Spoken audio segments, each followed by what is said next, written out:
Bismillahirrahmanirrahim. Nawaitu ta'allum wa ta'lim wal ifada wal istifada wal nafa wal intifa wal mudhakar wal tadhkir wal hatha ala tamassuki bi kitabillah wa sunnati rasulillah wa du'a ilal huda wa dilalata ilal khair ibtigha'a qurbihi wa thawabihi min Allah subhanahu wa ta'ala.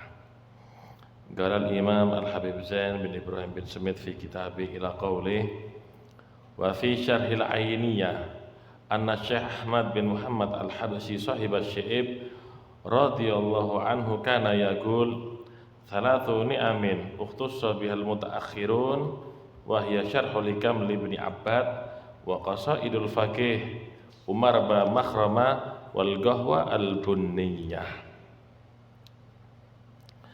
Disebutkan dalam kitab Syarah Ainiyah. Syarah Ainiyah itu karya daripada Al-Habib Ahmad bin Zain Al-Habsyi. Beliau mensyarahkan qasidah daripada gurunya.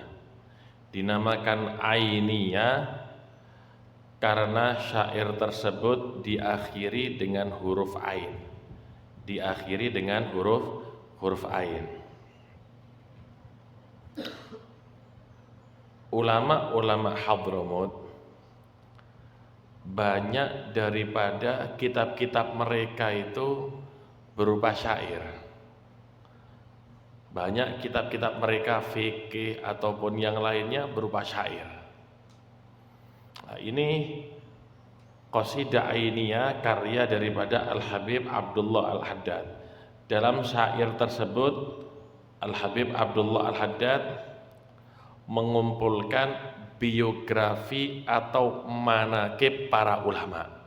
Manaqib Syekh Abdul Qadir Al-Jailani, manaqib daripada Al-Imam Abul Hasan Asy-Syadzili, manaqib daripada Al-Imam As-Sahrawardi, Haris Al-Muhasabi, sampai daripada ulama terdahulu sampai manaqib daripada para habaib. Itu beliau karang dalam satu syair, dalam syair berapa ratus bait itu lupa. Nah, akhirnya itu berupa huruf ain. Contoh, sabatu ala qadamir rasuli wa sahbihi wa tabi'ina wasal wa tatabba'i, ain belakangnya. Wa madau ila qasdis sabili ilal ula qadaman ala qadamin bijiddin auza'i. Itu syarah ainiyah, itu qasidah ainiyah. Disyarahkan oleh muridnya sendiri, namanya Syarhul Ainiyah. Nah, di situ ketika menceritakan tentang Al-Habib Ahmad bin Muhammad Al-Habsyi. Al-Habib Ahmad bin Muhammad Al-Habsyi itu tinggal di Syi'ib, satu lembah. Dan di situ juga dimakamkan Al-Imam Ahmad bin Isa Al-Muhajir. Biasanya dulu kita, Mas Imam, Mas Ahmad, setahun 2 kali kita itu ziarah ke makam ini. Gak jauh dari pondok itu, perkiraan setengah jam lah, setengah jam perkiraan. Nah, di Syi'ib tersebut, di lembah tersebut dimakamkan 2 wali hebat. Yang keduanya namanya Ahmad. Yang satu Ahmad bin Isa Al-Muhajir. Ahmad bin Isa Al-Muhajir ini datuknya para habaib. Dinamakan Muhajir, isim fa'il daripada hajar, hijrah. Beliau hijrah dari Basrah menuju ke Hadramut. Basrah itu saat itu tempatnya dunia, karena banyak daripada fitnah. Al-Imam Ahmad menyelamatkan daripada keturunan-keturunannya dengan hijrah ke Hadramut. Hadramut itu berasal dari kata hadarah dan mautun. Hadarah hadir, mautun kematian. Pindah ke daerah yang gersang, jauh daripada urusan dunia. Justru di sana tempat membersihkan daripada hati, menjauhkan daripada urusan dunia, semangat beribadah kepada Allah Subhanahu wa taala. Tinggal di situ Al-Imam Ahmad Al-Muhajir. Nah, Habib Ahmad bin Muhammad Al-Habsyi, datuk daripada Al-Habsyi, beliau juga dimakamkan di Syi'ib tersebut. Syi'ib itu lembah. Sehingga lembah tersebut sampai sekarang dikenal dengan nama Syi'bu Ahmaden, lembah dua Ahmad. Yang satu Ahmad Al-Muhajir, yang kedua Ahmad Al-Habsyi. Apa yang dikatakan oleh Al-Habib Ahmad bin Muhammad Al-Habsyi? Thalathu ni'amin ikhtassa bihal mutaakhirun. Kalau ukhtussa ya dikhususkan, gak ada masalah. Ikhtassa juga boleh. Ada 3 nikmat yang Allah berikan kepada mutaakhirin. Mutaakhirin itu orang yang datang setelah mereka. Ada 3 keistimewaan nikmat yang Allah berikan kepada para mutaakhirin. Apa saja? Kenikmatan di sini bukan kenikmatan urusan dunia, bukan urusan harta, bukan urusan jabatan, tapi kitab, peninggalan daripada kitab. Yang pertama Syarhul Hikam, syarah daripada Hikam Ibnu Athaillah As-Sakandari. Ibnu Athaillah mengarang kitab Hikam. Itu yang mensyarahkan banyak. Yang mensyarahkan banyak, baik daripada ulama mutaqaddimin yang dulu ataupun mutaakhirin yang terakhir. Banyak. Ada yang mensyarahkan Syekh Said Hawa, Dr. Muhammad Said Ramadan Al-Buti 4 juz. Yang paling luas mensyarahkan Dr. Muhammad Said Ramadan Al-Buti. Beliau mensyarahkan sesuai dengan zaman ini dan paling istimewa syarahnya, sesuai dengan hidup kita zaman ini. Termasuk Syekh Abdurrahman Abbad. Beliau ini yang mensyarahkan daripada Hikam. Ada lagi Syekh Ali bin Abdullah Baros, murid daripada Al-Habib Umar bin Abdurrahman Al-Tos, mensyarahkan daripada Hikam. Ada lagi Al-Imam Asy-Syarnubi, banyak. Memang kitab istimewa itu Hikam, yang mensyarahkan banyak. Tapi setiap kitab memiliki keistimewaan sendiri-sendiri. Kitab itu memiliki sir, rahasia sendiri-sendiri. Yang mengetahuinya ya mereka yang menyelami daripada kitab tersebut. Nah, Habib Ahmad ini menyatakan ada 3 nikmat hadiah dari Allah Subhanahu wa taala untuk para mutaakhirin. Di antaranya yang pertama syarah Hikam, syarah daripada Hikam. Hikam itu membahas urusan hati. Hendaknya seorang pelajar atau murid la yutali' fil hikam wa la yadrusuna fil hikam, tidak mutola'ah dan mempelajari kitab Hikam illa qad darasa fil fiqih, kecuali dia telah belajar dalam ilmu fikih. Limadha? Mengapa? Li'annahu law tala'a fi umuril qalb, jika seorang mutola'ah, murajaah, mengkaji urusan hati, wa taraka asy-syari'ah, dan meninggalkan urusan-urusan syariat, hada ala khatarin adzim, dia dalam bahaya besar. Kalau orang sudah belajar jeroan atau urusan hati, akhirnya meninggalkan daripada syariat, bahaya. Bisa menjadi apa? Zindik akhirnya. Bisa menjadi zindik, meninggalkan daripada fikih dan yang lainnya. Kenapa? Dia anggap agama itu urusan hati dan tidak ada urusan syariat. Ini bahaya, menyebabkan dia jadi zindik. Zindik itu orang yang berubah-ubah keyakinan dan agamanya, bahaya. Jadi lau dakhala fi umurit tasawuf wal gulub labudda min dirasati ulumil fikih. Seseorang yang mau menyelami ilmu tasawuf, menyelami urusan-urusan hati, hendaknya dia punya pondasi yang kuat, yaitu ilmu-ilmu syariah. Yang kedua, wa qasaidul faqih Umar ba Makhramah. Yang kedua kata Habib Ahmad, qasaid jamak daripada qasidah, dan qasidah-qasidah daripada seorang ulama hebat, yaitu Syekh Umar ba Makhramah. Nah, ini karya-karya daripada ulama Hadramaut itu banyak yang berupa syair. Seperti Nadham Imriti, Nadham Alfiyah, Nadham Zubat dalam fikih, Nadham Bahjah dalam fikih.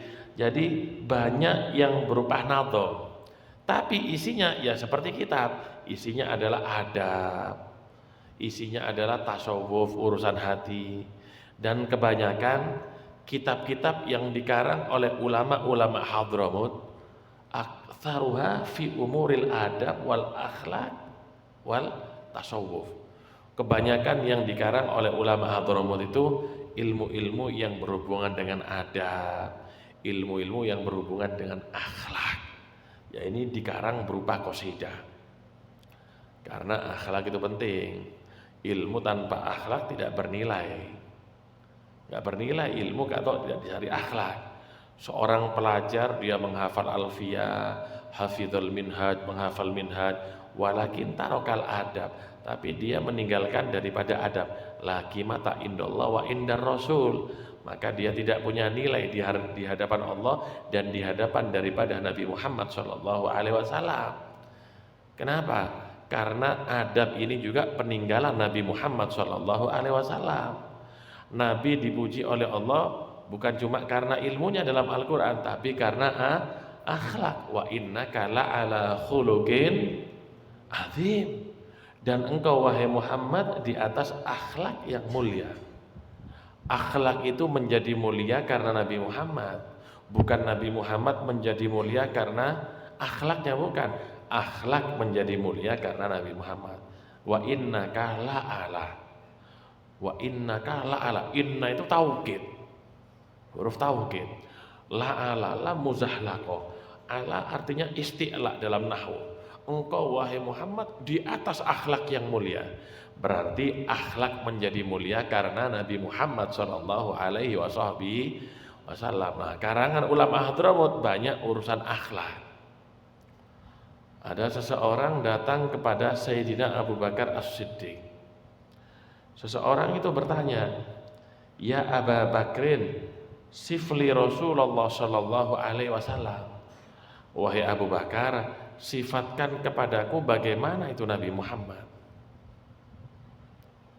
Ajaba Abu Bakrin, Sayyidina Abu Bakar menjawab, "Ya hada, wahai orang, kaifa asifu Rasulullah sallallahu alaihi wasallam?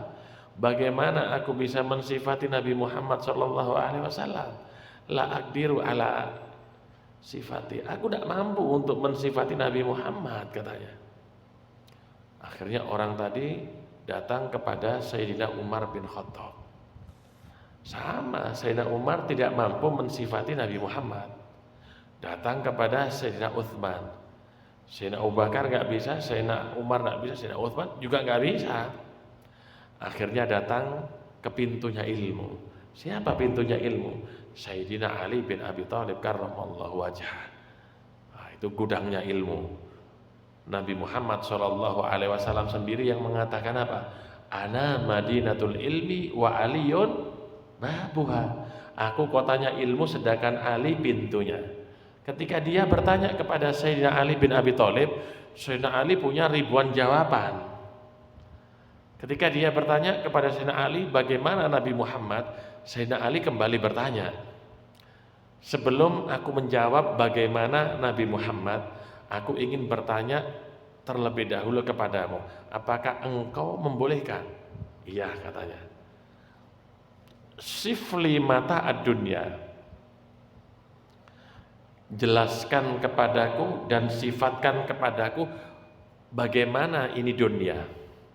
Kata orang tadi, "Wahai Imam Ali, gila aku mau mensifatkan dunia yang ada di atas bumi ini berapa juta daripada makhluk-makhluknya Allah. Ada manusia, ada hewan, hewan pun jumlahnya nggak kena hitung. Belum yang ada di lautan, belum yang ada di atas langit. Bagaimana aku bisa menyebutkan semuanya itu, wahai Ali?" Sayyidina Ali dengan senyum menjawab, "Ya hada, kalau kamu dengan yang kecil tidak bisa menjawab, tidak bisa mensifati, bagaimana yang besar? Maksudmu apa, wahai Imam Ali?" Dalam Al-Quran Allah berfirman, kul mata'ud dunya apa? Qalil. Katakan wahai Muhammad, bahwasanya dunia ini qalil apa? Kecil. Sedikit ini dunia. Kamu yang sedikit tidak bisa mensifatkan. Sedangkan Allah Subhanahu wa taala mensifatkan Nabi Muhammad dengan kalimat azim, wa innaka la'ala khuluqin azim. Yang qalil, yang sedikit kamu tidak bisa mensifatkan, apalagi yang azim katanya. Akhirnya pulang itu yang bertanya tadi sudah mendapatkan jawaban. Kenapa? Tidak ada yang bisa mensifatkan Nabi Muhammad sallallahu alaihi wasallam. Nah, kitab-kitab ulama Hadramut itu kebanyakan tentang akhlak, tentang adab. Yang ketiga, wal qahwa al bunniyah, biji kopi. Kopi itu nggak dikenal di barat. Kopi itu pertama kali dikenal di Arab. Yang menemukan kopi pertama kali itu khilaf. Ada yang mengatakan Al-Imam Abul Hasan Asy-Syadzili, ada yang mengatakan Al-Habib Abdullah bin Abu Bakar Al-Aidrus. Khilaf. Tidak tahu dulu orang barat, orang Eropa, la ya'rifunal qahwa. Mereka nggak tahu apa yang namanya kopi. Wal'an afdhalul masyrubat qahwa. Sekarang paling nikmatnya minuman kopi. Fi ayyi makan yujad apa? Di tempat-tempat manapun sekarang ini di dunia ditemukan apa? Kedai-kedai kopi, toko-toko kok, warung-warung kopi. Paling enak justru zaman sekarang. Nah, qahwa bunniyah. Zaman dulu kopi itu nggak seperti sekarang. Nggak ditumbuk. Sekarang kan bijinya kopi ditumbuk halus, tinggal kasih air panas diminum. Di zaman Al-Imam Abul Hasan Asy-Syadzili enggak. Jadi kopi itu, biji kopi disangar, digoreng disangar sampai masak. Biji kopi tadi ya dibagi seperti itu. Jadi makan seperti itu, nggak dihaluskan. Seperti juga di Hadramut, di acara-acara tempat Fakhrul Wujud Al-Imam Syekh Abu Bakar bin Salim, dulu kita masih Imam Mas Ahmad, mendapati sampai sekarang ada. Jadi kalau ada acara di sana itu bukan dibagikan kopi berupa gelas, enggak, tapi kopi yang sudah disangar itu dibagi seperti ya kita makan seperti kacang, krauk-krauk. Ya memang kopi itu memberikan kenikmatan apa? Seseorang kuat tidak tidur, tapi kalau ulama zaman dulu nggak tidur digunakan baca kitab, nggak tidur digunakan untuk ketaatan, untuk sholat malam, untuk ibadah. Kalau sekarang kopi digunakan main sekak sampai subuh, main remi sampai subuh biar nggak ngantuk, beda. Nah, kemudian yang membuat kopi dengan dihaluskan ada riwayat Al-Habib Abdullah Al-Aidrus. Nah, kita kan di sini nih, bukan di luar. Kalau umum mungkin saya nggak cerita. Ada satu kitab membahas masalah kopi, yang membahas para aulia wali-wali, bukan kelasnya kita banyak dosa. Kata mereka, kopi itu ketika dimasak, air kan kalau dimasak itu kan kalau sudah masak apa bluk-kutuk. Itu kopi ketika dimasak itu suaranya mengucapkan la ilaha illallah kata para aulia. Ya apa cara membuatnya kopi? Beda zaman dulu sekarang. Kalau sekarang kopi yang sudah halus kita letakkan di mana? Di cangkir, kemudian kita kasih apa? Air panas. Orang dulu enggak. Dan di Hadramut sampai sekarang tetap coba membuat cara ini. Misal kita membuat kopi untuk berapa gelas? 5 gelas. Nah, kita kasih airnya itu 6 gelas. Kenapa? Karena air kalau dimasak kan susut kan ya, berkurang. Kita kasih air misalnya 5 gelas setengah. Ketika dikasih air 5 gelas setengah, nanti kan airnya mendidih. Ketika air mendidih, kopinya masukkan ke sana. Jadi ulama-ulama dulu itu buat kopi seperti itu. Jadi kopinya yang dimasukkan ke dalam apa? Ceret ketika dimasak. Kalau sekarang kan tidak beda. Coba membuat dengan cara itu, apa bedanya coba? Itu qahwa bunniyah. Wa yudhkaru an ba'dil mutaakhirin annahu zada ala hadhi thalatha. Sebagian ulama mutaakhirin mereka mengatakan apa? Anugerah atau hadiah yang Allah berikan kepada kita bukan cuma 3, ditambah lagi sama mereka 1. Apa? Kutubul Habib Abdullah bin Alawi Al-Haddad. Kutubal Habib Abdullah bin Alawi Al-Haddad radhiyallahu an. Yang keempat, anugerah yang Allah berikan kepada mutaakhirin. Mutaakhirin di sini adalah mereka berbicara di daerahnya sendiri, di Hadramut maksudnya. Apa? Kitab-kitab karya karangan Al-Habib Abdullah bin Alawi Al-Haddad. Kenapa? Kitab-kitab beliau itu istimewa. Bukan cuma di bahasa Arab kan. Terjemahannya bahasa Indonesia di Indonesia banyak. Bahkan terjemahan bahasa Inggris sampai di Inggris. Bahkan terjemahannya sampai bahasa Prancis di sana detik ini. Subhanallah, kitab-kitab yang istimewa. Kitab-kitab yang dikarang oleh hati-hati orang yang bersih dan suci. Maka kitab itu mudah diterima oleh siapa? Oleh orang-orang.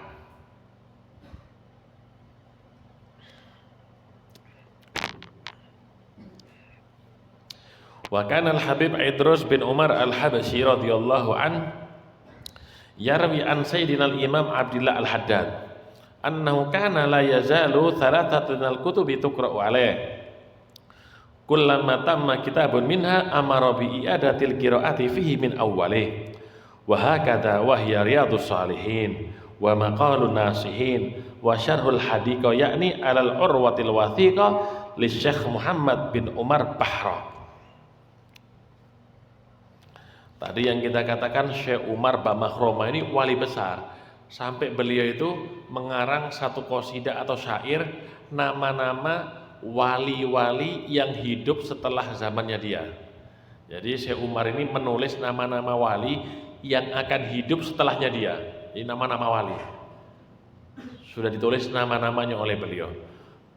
Dalam hadis itu, dalam satu hadis, yang bisa memberikan syafaat itu bukan cuma nabi, orang soleh bisa, ulama bisa, guru kita Kilhad Muhammad Zayadi Zain bisa memberikan syafaat. Mereka juga diberi izin memberikan syafaat oleh Allah, bukan cuma nabi. Cuma kalau nabi itu mungkin jumlahnya banyak, tapi selain nabi mungkin ya jumlahnya puluhan atau ratusan. Ya, kalau guru memberikan syafaat, yang pasti yang diberi syafaat ya murid-murid ya pesantren-pesantrennya sudah pasti. Syekh Umar Bamakhroma itu dikubur di Sewun. Dikubur di Sewun. Sewun itu tempatnya Habib Ali Al-Habsyi, pengarang Maulid Simtud Duror. Kata Syekh Umar Bamakhroma, siapa orang yang meninggal dan dikubur di Sewun, aku akan memberikan syafaat nanti katanya. Sudah. Setelah zaman Syekh Umar Bamakhroma hidup Habib Idrus bin Umar Al-Habsyi, seorang wali besar juga, seorang wali besar. Ketika beliau meninggal katanya apa? Jangan kubur aku di Sewun. Kenapa? Karena aku tidak mau meminta syafaat daripada Syekh Umar Bamakhroma. Dia lelaki, dia pendekar, saya juga lelaki pendekar. Dia bisa memberi syafaat, aku juga bisa memberi syafaat. Kubur aku di daerah namanya Ghurfa katanya. Akhirnya Habib Idrus ini dikubur di Ghurfa. Nah, ini dikatakan oleh Habib Idrus bin Umar Al-Habsyi ini. Habib Idrus bin Umar ini yang megang sanad daripada para habaib di zamannya. Banyak daripada sanad para habaib kembalinya, bukan banyak, semua sanad para habaib kembali kepada Al-Habib Idrus bin Umar Al-Habsyi. Apa dikatakan oleh beliau? Beliau mengatakan, diriwayatkan dari Al-Habib Abdullah bin Alawi Al-Haddad annahu kana la yazalu thalathatun al-kutubi tuqra alaih. Jadi ada 3 kitab yang selalu dibaca di hadapan Al-Habib Abdullah Al-Haddad. Ada 3 kitab selalu dibaca di hadapan Al-Habib Abdullah Al-Haddad. Kullama tamma kitabun minha amara bi i'adatil qiraati fihi min awwali. Setiap tamma sempurna hatam, kitab salah satu kitab minha dari 3, setiap hatam 1 dari 3, Al-Habib Abdullah Haddad memerintahkan muridnya baca lagi dari awal, ulangi lagi, nanti hatam ulangi lagi. Kalau kita kadang-kadang sudah ilmunya nanggung, kalau sudah hatam kitab nggak mau diulangi, seakan-akan sudah memahami, mengetahui isi semuanya. Apa? Pindah kitab lagi. Padahal di Hadramut di sana itu orang-orang itu misalnya belajar Safinatun Najah itu diulangi sampai 3 kali. Belajar takrib diulangi 4 kali. Mengulangi itu bukan suatu aib. Mengulangi itu memperkuat dan mempertajam daripada ilmu. Kita membaca takrib, hatam, tapi isinya nggak paham, ya percuma. Kita hatam kitab itu harus memahami isi daripada kalau perlu mengulangi nggak apa-apa, diulangi sampai 10 kali. Kenapa? Untuk memahami daripada isi kitab. Kitab apa saja yang selalu dibaca di hadapan Al-Habib Abdul Haddad? Yang pertama Riyadhus Shalihin. Ini kitab yang sudah ma'ruf, viral, terkenal mulai zaman dulu. Riyadhus Shalihin ini kumpulan daripada apa? Hadisnya Nabi Muhammad SAW. Hadis-hadisnya Nabi yang dikumpulkan oleh siapa? Yang dikumpulkan oleh Al-Imam An-Nawawi. Jadi bukan karangan Imam Nawawi, karena Riyadhus Shalihin itu hadis, tapi Imam Nawawi yang mengumpulkan. Dimulai daripada bab ikhlas, nanti bab apa gitu. Yang kedua Maqalun Nasihin. Kitab namanya Maqalun Nasihin. Kitab Maqalun Nasihin ini karya daripada Syekh Muhammad Bajamal. Syekh Muhammad bin Umar Bajamal ini ulama yang hebat di zamannya. Ulama hebat, top ulama hebat. Itu Maqalun Nasihin, kitab isinya nasihat-nasihat semua. Itu kitab-kitab Hadramut seperti itu. Kitab ulama Hadramut itu banyak isinya nasihat. Ulama hebat beliau ini. Dan banyak karangannya, cuma kebanyakan karangannya tasawuf. Wa Syarhul Hadiqah. Ada kitab Syarhul Hadiqah. Syarhul Hadiqah itu kitab syarah daripada Urwatil Wathiqah. Urwa itu tali, al-wathiqah yang kuat. Urwatil Wathiqah itu bisa diartikan iman, bisa diartikan ilmu. Lah, kitab Syarhul Hadiqah ini karya daripada Syekh Muhammad bin Umar Bahrok. Syekh Umar Bahrok ini banyak karangan kitabnya.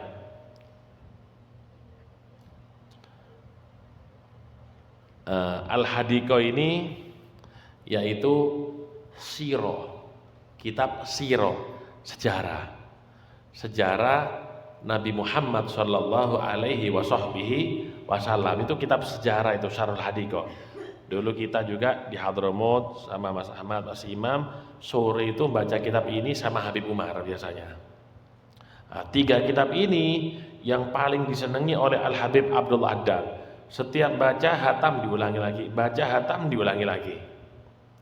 Wa fi majmu'i kalami Sayyidil Imam Ahmad bin Umar bin Sumaid radhiyallahu anhu qala Hadiqatul Imam Bahrok hadiyatun minallahi ta'ala lil muslimin wa awaddu annaha fi kulli baitin wa yahfaduha kullu qalbin li anha da'watun ilallahi khalisah wa hiya zubdatuz zubdah. Yang Hadiqah Aniko ini tentang adab dan akhlak. Yang siro Hadiqatul Anwar. Lain lagi, sama pengarangnya. Dikatakan oleh Habib Ahmad bin Umar bin Sumit,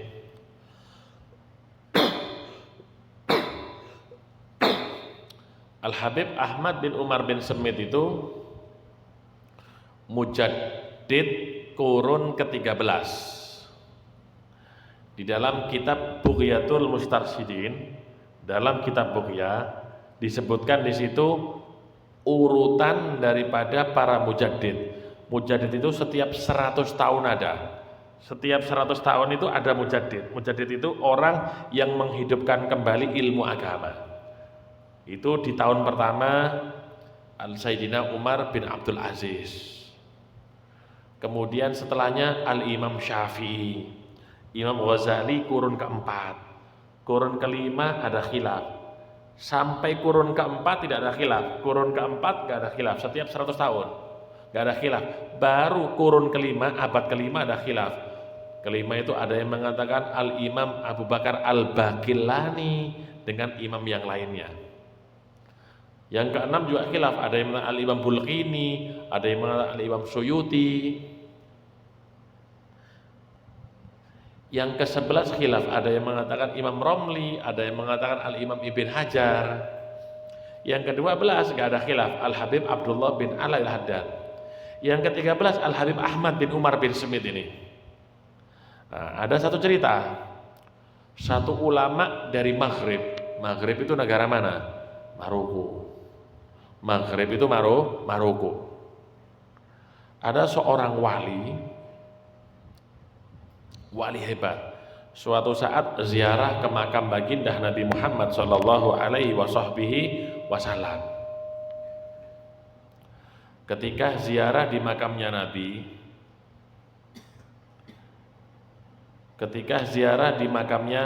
Nabi, si wali ini berkata kepada baginda Rasulullah sallallahu alaihi wasallam, "Nabi, apakah ada di dunia ini seorang wali yang dekat denganmu seperti aku, wahai Nabi?"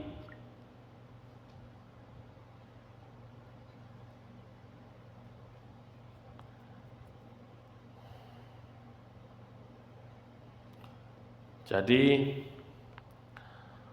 ulama dari Maroko ini ketika ziarah Nabi ngomong sama Nabi, "Nabi, apakah ada orang yang dekat juga kepadamu melebihi aku, Nabi?" "Ada," kata Nabi.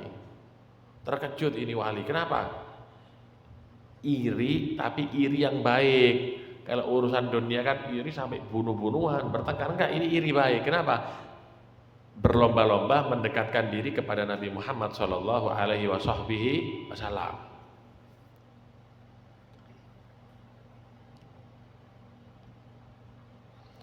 Tanya, kata Nabi, "Iya ada.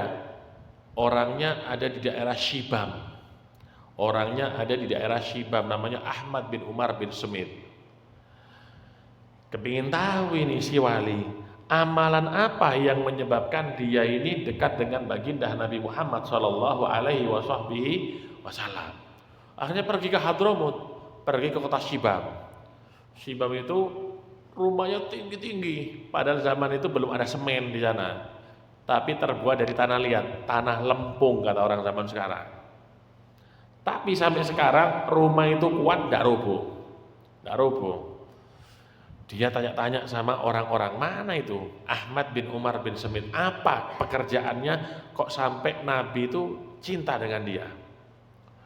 Subhanallah, Habib Ahmad bin Umar bin Smith itu kerjaannya habis sholat subuh nggak pernah tidur. Orang yang tidur habis subuh ini nggak bisa jadi wali. Mau jadi wali nggak bisa, jadi wali santri bisa. As-subhatu tamna'ur rizq, orang yang tidur pagi itu terhalangi daripada rezeki.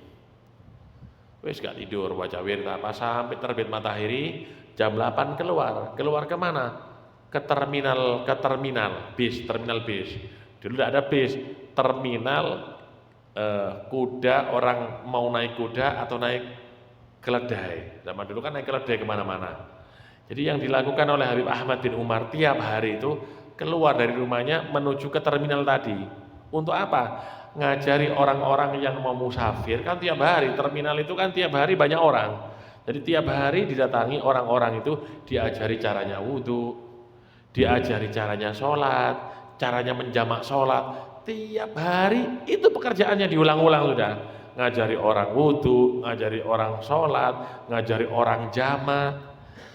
Ternyata hal itulah yang mungkin menurut sebagian orang sepele, tapi itu yang menyebabkan dia dekat kepada baginda Nabi Muhammad sallallahu alaihi wasallam. Jangan minder punya ilmu. Oh, saya belum hatam Alfiyah, belum hatam Zubat, saya gak pantas menyebarkan ilmu. Gak ada yang namanya gak pantas. Ilmu itu semuanya mahal. Allah kadang-kadang memberikan manfaat itu bukan kepada orang yang hebat, kepada orang yang biasa. Kadang-kadang manfaat itu Allah berikan kepadanya. Jadi dakwah, ajari orang. Itu ngajarin sholat, wudhu, tapi hebat dekat dengan Nabi Muhammad SAW.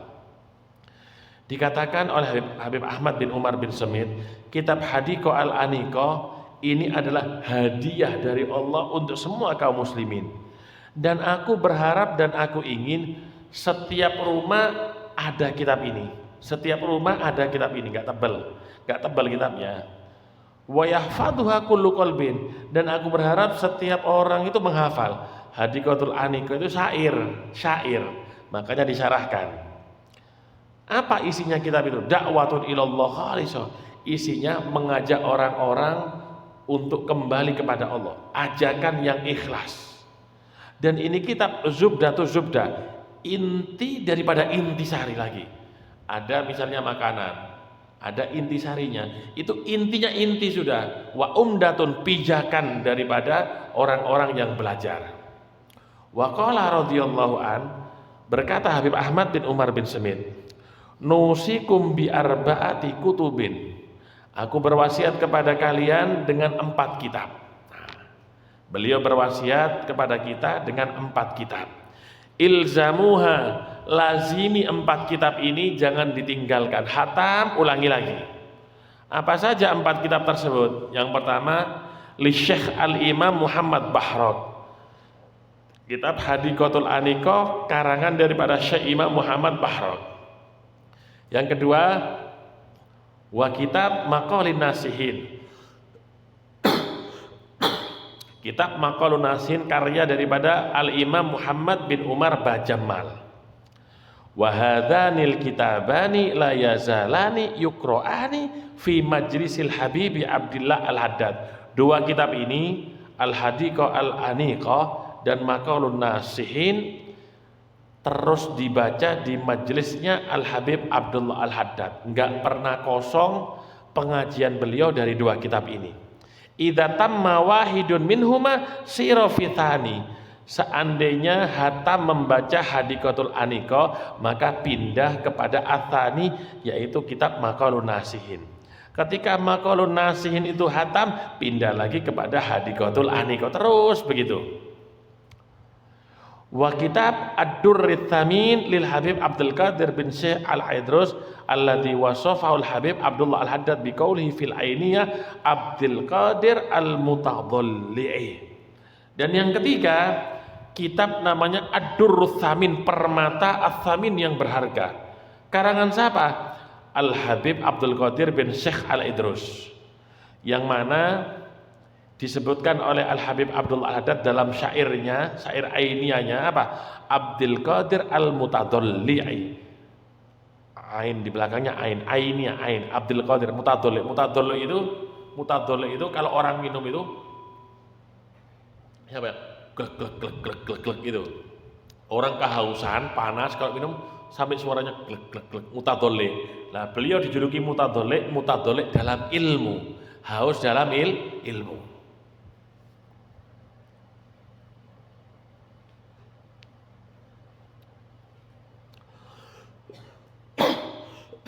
Beliau itu lahirnya di Hadramut, dan keturunan daripada Habib Abdul Qadir Al-Aidrus ini pindah ke Ahmad Abad, ke India. Banyak ulama Hadramut itu di zaman itu dari Hadramut dakwah ke India. Kemudian ada dari mereka dakwah yang ke Indonesia. Siapa? Tapi melewati India, ya Wali Songo ini. Wali Songo itu kakeknya dikubur ada di Tarin. Kita dulu semua Mas Ahmad, Mas Imam, setiap hari Jumat habis subuh ziarah ke sana. Kakek daripada Wali Songo. Kakek daripada Wali Songo Al-Habib Abdul Malik. Kakeknya mereka Habib Abdul Malik. Jadi semua Wali Songo kembalinya kepada Al-Habib Abdul Malik. Nah, jadi yang dari Hadramut dulu itu hijrah ke India sama hijrah ke Indonesia. Warabi,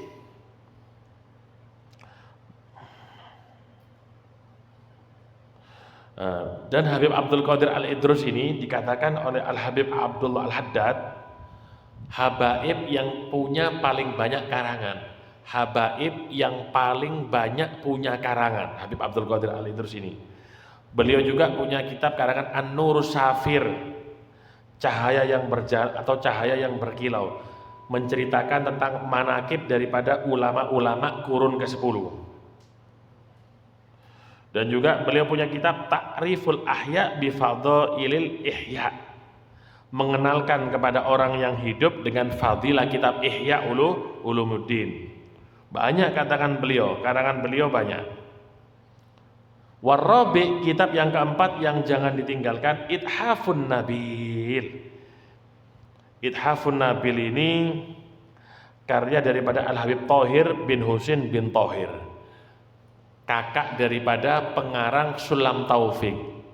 Siapa pengarang Sulam Taufik? Al-Habib Abdullah bin Husin bin Thohir. Habib Thohir ini kakaknya atau adiknya, pokoknya saudaranya, kalau enggak adik atau kakaknya, kayaknya kakaknya. Dan kitab ini banyak dicetak di Singapura, keturunannya banyak di sana.